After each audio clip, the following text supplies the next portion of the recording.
I am half Palestinian, and I'm a living example of intergenerational trauma.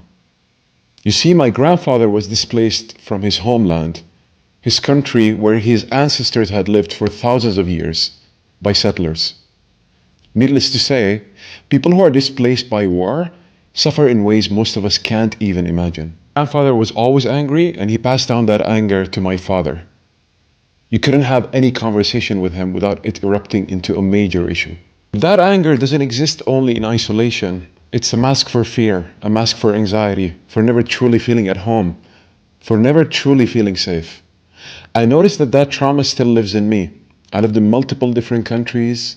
I was educated. I worked in the Western world. I lived in 3 different continents, and I never truly felt at home. And I noticed that I carry within me also flashes of anger. I've inherited that pattern of behavior. That's what they call intergenerational trauma. But once you realize that this is not you, it's a pattern of behavior that you inherited, you stop blaming yourself and you start to see the path out of this predicament. It's not an easy path, but it's one that you can take once you realize that it's not just you. You have a lot more compassion to yourself and to the other people who have shared the same past that you did. And now here is the biggest problem. Today it's happening all over again. Millions of people are being displaced in Gaza and all across the Middle East because of the atrocities that Israel is committing.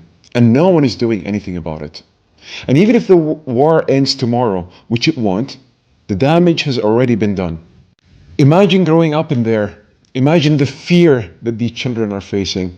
Imagine your home being destroyed. Bombs are exploding in your vicinity.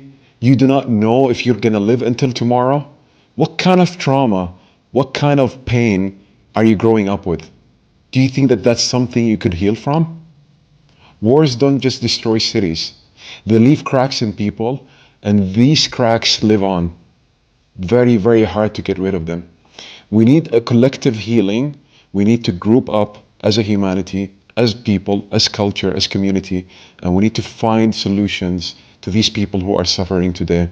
Because even if the war ended, their pain will not end, and it's going to linger and last for generations to come.